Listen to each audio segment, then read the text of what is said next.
జై శ్రీమన్నారాయణ. అందరికీ నమస్కారం. విష్ణు సహస్రనామంలోని 36వ శ్లోకం, అందులోని నామాల యొక్క పూర్తి వివరణ ఇప్పుడు తెలుసుకుందాం. స్కందః స్కందధరో ధుర్యో వరదో వాయువాహనః వాసుదేవో బృహద్భానుః ఆదిదేవః పురందరః. స్కందః లోకరక్షకుడైన పరమాత్ముడు తన భక్తులను అమృతమయుడై జీవింపచేస్తూ దుర్జనులను వాయురూపమందు శోషింపంటే ఎండిపోయినట్లుగా చేసేవాడనమాట. ఇక్కడ అసలు స్కంద అంటే, స్కందుడు అంటే ఎవరండి? సుబ్రహ్మణ్య స్వామి. మరి సుబ్రహ్మణ్య స్వామికి స్కందుడను నామము ఉంది. మరి లోకరక్షకుడైన పరమాత్ముడు తన భక్తులకు అమృతమయుడై జీవింపచేస్తున్నాడు కాబట్టి, అలాగే మరి దుర్జనులను ఎండిపోవునట్లు చేయువాడు కాబట్టి స్వామిని మనం స్కందః అనే నామముతో స్తుతించుకుంటున్నాము. తర్వాత నామం స్కందధరః. దేవగణములకు సేనాపతి అయిన స్కందుడు అంటే ఎవరండి? కుమారస్వామి. ఆ కుమారస్వామి రూపుడు లోకములనందు ధర్మములను ఉద్ధరింపచేసి వాటిని రక్షిస్తాడు. మరి మనం ముందు రామాలన్నిట్లో చెప్పుకున్న విధంగా ఈ సమస్త జగత్తులో, ఈ సమస్త మరి దేవతలలో, అన్ని పంచభూతాలలో అందరిలో కూడా అంతర్యామిగా ఉన్నది శ్రీమన్నారాయణుడు. కాబట్టి మరి ఇక్కడ దేవగణములకు సేనాపతి అయిన స్కందుడు రూపంలో ఆ స్వామిని మరి చెప్పుకుంటూ ఆ శ్రీ మహావిష్ణువు స్కందధర అని చెప్పి ఇక్కడ స్తుతించబడుతున్నాడు. తర్వాత నామం దుర్యః. సకల లోక భారములను మోయువాడు, సమస్త జీవులను సృష్టి స్థితి లయ అందు నడిపించేవాడు కనుక దుర్య అని చెప్పి ఇక్కడ స్తుతించబడుతున్నాడు. తర్వాత నామం వరదః. తనని ఆశ్రయించిన వారికి చతుర్విధ పురుషార్థములు, సకల శుభములను వారి వారి బుద్ధానుసారము, మరి ఎవరెవరు వారి బుద్ధానుసారము కోరుకున్నవి ఇహమునందు సాధకుని యోగ్యత కర్మఫలముల అనుసారం మరి పరమునందు సుఖములను కలిగించేవాడు శ్రీమన్నారాయణుడు. అంటే మరి మనం చేసుకున్న దానికి చేసుకున్నట్లు, అంటే మనం ఇప్పుడు పుణ్యం చేసుకున్నామనుకోండి, మంచి చేశామనుకోండి, పరలోకంలో మనం పరమునందు సుఖములను ఇస్తాడనమాట. పరమాత్మునికి ఎవరినందు భేదభావం అనేది ఉండదు. మరి ఎలా అయితే ఒక తల్లికి తన పిల్లలందు ఎలాంటి భేదభావము ఉండదో, అదేవిధంగా మరి పరమాత్మునికి కూడా ఎవరందు కూడా డిఫరెన్సెస్ అనేది, భేదభావం అనేది ఉండదన్నమాట. ఎవరు ఏ రూపముతో అర్చించినా స్వీకరిస్తాడు. మరి ఒకళ్ళకి అమ్మవారంటే ఇష్టం ఉండొచ్చు, ఒకరికి ఆంజనేయ స్వామి అంటే ఇష్టం ఉండొచ్చు, ఒకరు శివుణ్ణి, ఒకళ్ళు మరి విష్ణుమూర్తిని లేదా కృష్ణుడిని, ఇలా అన్ని రూపాల్లో కూడా మనం చెప్పుకున్నట్లు అంతర్యామిగా ఉన్నది శ్రీమన్నారాయణుడు. కాబట్టి మరి ఎవరు ఏ రూపముతో అర్చించినా సరే స్వామి స్వీకరిస్తాడనమాట. ఎవరు ఏ కోరికతో తనని సేవిస్తారో ఆ కోరిక తీరుస్తాడు. కానీ ఆ కోరికను పొందే అర్హతను ఆ కర్మబద్ధుడు సాధించుకోవాలి. అంటే ఏంటి అంటే మరి అడగగానే అన్నీ ఇచ్చేస్తే మరి వాళ్ళకి విలువ అనేది ఉండదు. అలాగే వాటి ఆ వస్తువు కానీ ఆ కోరిక తీరిన దాన్ని విలువ అనేది ఉండదనమాట. ఏదైనా సరే మనం సంపాదించుకోవాలి ఆ అర్హత అనేది. మరి 10th క్లాస్ చదివిన వాళ్ళకి ఒక బిజినెస్ ఫినాన్షియల్ జాబ్ ఇస్తే ఎలా ఉంటుందండి? మరి వాళ్ళు ఫుల్ఫిల్ చేయగలుగుతారా? మరి ఆ అర్హత అనేది వాళ్ళకి ఉంటుందా? ఉండదు కదా. అదేవిధంగా మరి మనం ఏం కోరుకున్నా సరే తీరుస్తాడు. అది ఎప్పుడు మరి ఆ కోరికను పొందే మరి అర్హతను మనం పొందాలన్నమాట. మనం సాధించుకోవాలి. మనకు ఆ అర్హత ఉన్నప్పుడే ఆ కోరిక అనేది తీరుతుంది. అంతేకాని మరి నేను కోరుకున్నాను, మరి స్వామి తీర్చలేదు కాబట్టి ఈ స్వామి ఏమి చెయ్యడు అని చెప్పి అనుకోకూడదు. మనం ఆ అర్హత పొందే వరకు మన ప్రయత్నం మనం అనేది చేస్తూ ఉండాలి.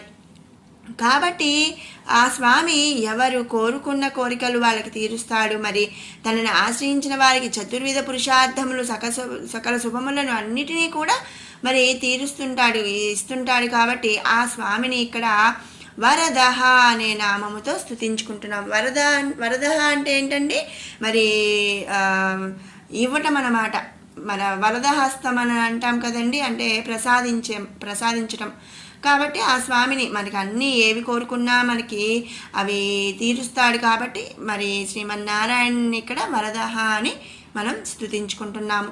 తర్వాత నామం వాయువాహన. వాయువాహన వాయుధర్మము చరించటం, దానికి అధర్మమును ఏర్పరిచి వీచినట్లు ఆజ్ఞాపించినది. వాయు ధర్మము అంటే వాయువు అంటే ఏంటండి, మరి ఆ ధర్మం ఆ వాయువు యొక్క ధర్మం ఏమిటి? వీచటం అన్నమాట. ఆ పరమేశ్వరుడే వాయువులనందు 7 కరములు కలవు. వాటికి సప్తవాయువులు అని చెప్పి పేరు. వాటిని వీచినట్లు చేసేవాడు ఎవరండి? ఆ శ్రీ మహావిష్ణువు. మరి ఎందుకు? మరి పంచభూతాల్లో కూడా అంతర్యామిగా ఉన్నది ఎవరండి? శ్రీ మహావిష్ణువు. మరి ఆ స్వామి అంతర్యామిగా ఉండి ఆ వాయువు అనేది వీచాలి అని చెప్పి ఆ వాయువు వీచేలాగా మరి చేసేస్తున్నాడు. కాబట్టి స్వామిని మనం ఇక్కడ వాయువాహన అనే నామంతో స్తుతించుకుంటున్నాం. తర్వాత నామం వాసుదేవ. సకల జీవులు తనయందే క్రీడించుచున్నాయి కనుక అతడే వాసుదేవుడు అని చెప్పబడుతున్నాడు. సృష్టి నందు గల 84 కోట్ల జీవరాశులందు కూడా తానే ఉన్నాడు. జీవాత్మనందు పరమాత్మ స్వరూపుడై ఉండటం చేత అతడే వాసుదేవుడు అని చెప్పి ఇక్కడ చెప్పబడుచున్నాడు. తర్వాత నామం బృహద్ భానుహు. భానుహు అంటే మరి సూర్యుడు.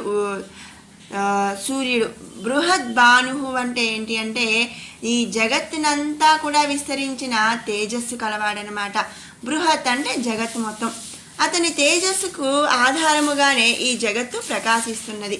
లోకములన్నింటికీ కూడా తన శక్తి చేత తేజస్సు చేత ప్రకాశింపచేయుటచే అతడే బృహద్ భానుహు అని చెప్పి ఇక్కడ చెప్పబడుతున్నాడు. సూర్యుడు కూడా ఆ పరమాత్ముడి యొక్క 12 విభూతులందు ఒక విభూతి కావటం చేతనే మరి పరమాత్ముడే సూర్యుడే లోకములనందు ప్రకాశింప చేస్తున్నాడు. మరి మనం చెప్పుకుంటాం శ్రీమన్నారాయణుడు సూర్యనారాయణుడు. మరి ఆయన మరి నారాయణుడు అని చెప్పి మనం చెప్పుకుంటూ ఉంటాం. అంటే ఏంటి అంటే ఆ స్వామి యొక్క తేజస్సే సూర్యుడు. ఆయన యొక్క విభూతుల్లో ఒక విభూతి సూర్యుడు అనమాట. కాబట్టి ఆ స్వామిని మనం ఇక్కడ బృహద్ భానుహు అనే నామముతో స్తుతించుకుంటున్నాము. తర్వాత నామం ఆదిదేవ. ఆదిదేవ పరమేశ్వరుడే ఆదిదేవుడు, అంటే మొట్టమొదటగా మరి ఉన్న దేవుడు అనమాట. పరమాత్ముడు నిరాకారుడు, నిరంజనుడు, అతడు సృష్టికర్త. అలాగే సృష్టి ప్రారంభంలో ఉన్నాడు, సృష్టిలో ఉన్నాడు. మరి సృష్టి అంతమైన తర్వాత కూడా ఉన్నది ఎవరండి? ఆ శ్రీమన్నారాయణుడు. మరి సృష్టి ప్రారంభమందు విరాడాత్మ స్వరూపమే ఉన్నది. అతడే స్త్రీ పురుష విభూతులు పొంది ఈ సృష్టి కార్యము ప్రారంభించారనమాట. మనం చూస్తే మరి ఆ సృష్టి మొదల్లో ప్రారంభమందు ఓంకారం ఒక్కటే ఉంది అని చెప్పి మనం చెప్పుకున్నాం. అంటే ఏంటి అంటే అది విరాడాత్మ స్వరూపం. ఆ స్వరూపం నుంచి స్త్రీ పురుష విభూతులు అనేవి వచ్చి సృష్టి కార్యాన్ని ప్రారంభించాడు. సకల చరాచర జగత్తును కూడా సృజించిన పరమాత్ముడే ఆదిదేవుడు అనమాట. మరి ఆయనే మొట్టమొదటిగా ఉన్నది ఆయనే కాబట్టి ఆయన్ని మనం ఆ స్వామిని ఆదిదేవుడు అని చెప్పి చెప్తున్నాము. యుగాంతమందు సకల దేవతలను లయం చేసుకుని తిరిగి యుగ సృష్టి చేయునప్పుడు దేవతలను సృష్టిస్తాడు. త్రికాలములనందు కూడా ఉండు ఏకైక శక్తి స్వరూపుడు ఆదిదేవుడైన పరమాత్మ స్వరూపుడు కనుక ఆ నారాయణ్ణి ఇక్కడ మనం ఆదిదేవ అనే నామముతో స్తుతించుకుంటున్నాం. తర్వాత నామం పురందర. పురందర త్రిపురాసురులను రాక్షసులను నాశనం చేసి ధర్మమును పునరుద్ధరించినవాడు. పురందర అంటే పునరుద్ధరించిన వాడనమాట. కాబట్టి మరి ధర్మములను మళ్ళీ పునరుద్ధరించిన స్వామి కాబట్టి శ్రీమన్నారాయణుడిని మనం ఇక్కడ పురందర అనే నామముతో స్తుతించుకుంటున్నాము. ఇది 36వ శ్లోకం యొక్క పూర్తి వివరణ. ఇప్పుడు 31 నుంచి 40వ శ్లోకం వరకు కూడా ఒక్కసారి పారాయణ చేసుకుందాం.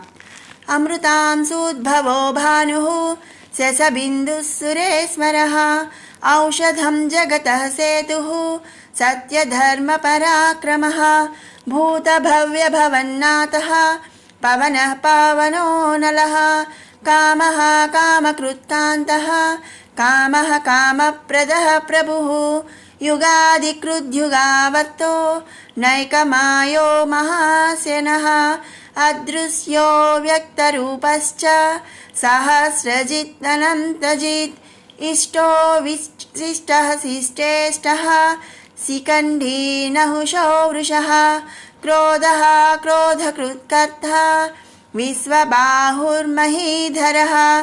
अच्युतः प्रथितः प्राणः प्राणदो वासवानुजः अपां निधिरधिष्ठान अप्रमत्तः प्रतिष्ठतः स्कन्दः स्कन्दधरो धुर्यो वरदो वायुवाहनः वासुदेवो बृहद्भानु राधिदेवः पुरन्दरः अशोकस्तारणस्तारः सूरः सौरिर्जनेश्वरः अनुकूलः शतावर्तः पद्मी पद्मनिभेक्षणः पद्मनाभोरविन्दाक्षः पद्मगर्भः शरीरभृत् महर्तिः बुद्धो वृद्धात्मा महाक्षो गरुडध्वजः अतुलः शरभो भीमः समयज्ञो हविर्हरिः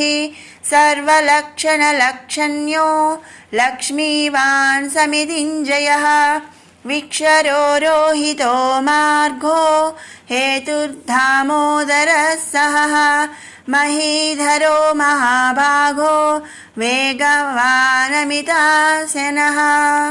ॐ श्री परब्रह्मणे नमः।